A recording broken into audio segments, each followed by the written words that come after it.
The last words of Pope Francis, a heartbreaking farewell that touched the world. Imagine a frail, 88-year-old man, too weak to stand, yet determined to speak. 2001 last time. On Easter Sunday, April 20th, 2025, Pope Francis, the beloved leader of the Catholic Church, appeared in St. Peter's Square for what would be his final public address. His body was tired from a long battle with illness, but his heart was full of love for the people he served. As he sat in a wheelchair on the balcony of St. Peter's Basilica, the crowd of over 35,000 held their breath, sensing this moment was special. Too weak to speak, he let Archbishop Diego Ravelli read his words, but his presence alone moved the world to tears. Hours later, on April 21st, 2025, Pope Francis passed away, leaving behind a legacy of hope, kindness, and courage. His last words, shared through his aide and on social media, were a gift to humanity, urging us to choose peace, love, and hope in a world full of pain. The final address, a message of love and peace. Pope Francis, born Jorge Mario Bergoglio in Argentina, had been sick 4 weeks before Easter 2025. He had spent 38 days in the hospital fighting pneumonia, and doctors warned he was very weak. Yet, he insisted on appearing in St. Peter's Square to deliver the Easter Urbi et Urbi blessing, a special message to the city and the world. His body was failing, but his spirit was strong. He wanted to be with his people one last time, because he could not speak loudly. Archbishop Ravelli read the Pope's message. The words were simple but powerful, filled with the same love and care Francis had shown for 12 years as Pope. He spoke about peace, asking world leaders to stop wars and choose weapons of peace instead.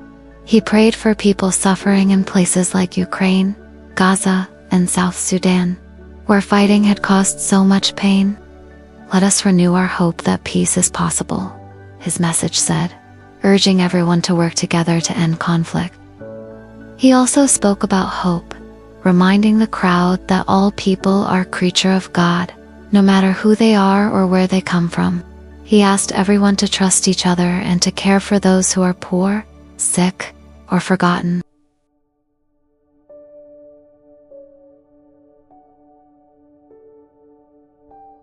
After the address, something even more touching happened. Against his doctor's advice, Pope Francis climbed into the Popemobile, a special vehicle that let him move through the crowd. With trembling hands, he blessed children, waved to families, and smiled at the thousands who had come to see him. People cheered and cried, knowing this might be their last chance to see the Pope who had touched their hearts. Less than a day later, on Easter Monday, April 21st, 2025, Pope Francis died at 7:35 a.m. in his simple apartment at Casa Santa Marta. He suffered a sudden stroke, fell into a coma, and passed away. His nurse Massimiliano Strappetti, who had cared for him through many health struggles, was by his side.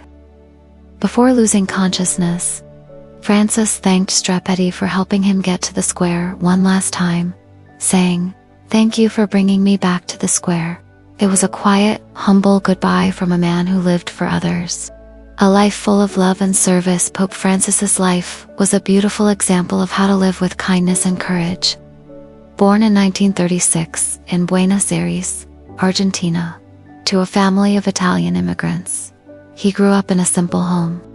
As a young man, he faced a serious illness that damaged one of his lungs, teaching him early on to care for those who suffer. He became a Jesuit priest, teaching literature and later serving as a bishop and cardinal before being chosen as pope in 2013. He took the name Francis, inspired by Saint Francis of Assisi, a saint known for loving the poor and caring for nature. From the start, Francis was different. He chose to live in a small apartment instead of the grand apostolic palace, showing that he valued simplicity over luxury. He rode a modest car instead of a fancy one, and often stopped to talk to ordinary people. He was called the Pope of the Peripheries because he always reached out to those who felt forgotten, the poor, prisoners, refugees, and the sick. One of his most famous moments came in 2019 when he knelt to kiss the feet of leaders from South Sudan, begging them to end their country's war. It was a powerful act of humility that showed how much he cared about peace. In 2015, he wrote Laudato Si, a letter to the world about protecting the environment. He said the earth is our common home and we must care for it like a family. He also spoke out against the arms trade, asking why people make weapons that cause suffering. Francis had a gift for connecting with people.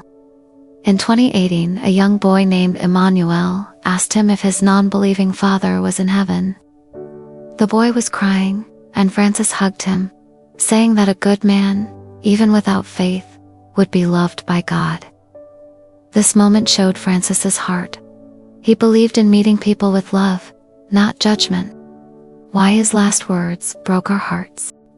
The final address of Pope Francis was so emotional, because it came from a man who knew he was near the end, but still wanted to give everything to others. Seeing him in St. Peter's Square, weak but determined, was a picture of love and sacrifice. He could have stayed in bed, but he chose to be with the people, blessing children and waving to the crowd. His effort to be there, even when it was hard, showed how much he cared. The words he shared were like a final hug to the world. When he spoke of peace, he reminded us that wars hurt real people, families, children, and communities. When he talked about hope, he gave us strength to keep going, even in tough times. His message about caring for the poor and forgotten was a call to action, asking us to look around and help those in need. When news of his death spread, the world cried. Leaders like US President Donald Trump wrote, "Rest in peace, Pope Francis. May God bless him and all who loved him." Ordinary people shared stories on social media about how Francis's kindness had changed their lives. A political analyst, David Axelrod, posted on X, "Remarkable that a gravely ill Pope Francis lived just long enough to issue one more impassioned Easter plea for peace, for justice, for compassion, for the most vulnerable." Catholics and non-Catholics alike felt the loss of a man who made faith feel human and reachable. Lessons we can learn from Pope Francis's life. Pope Francis's life and final words teach us simple but powerful lessons that can guide us every day. Be humble. Francis showed that true strength comes from being humble. He lived simply, ate with workers, and never acted like he was above others. We can learn to value people over things and to treat everyone with respect. Show kindness. Whether hugging a crying child or visiting prisoners, Francis showed that kindness can change lives. We can make a difference by being kind to those around us, especially those who feel alone. Work for peace. Francis never stopped calling for peace, even in his last words. We can follow his example by solving conflicts with words, not anger, and by standing up for fairness in our communities. Care for the earth. His love for the environment reminds us to protect our planet. Simple actions like recycling, saving water, or planting trees can honor his call to care for our common home. Hold on to hope. Even when he was sick, Francis spoke of hope.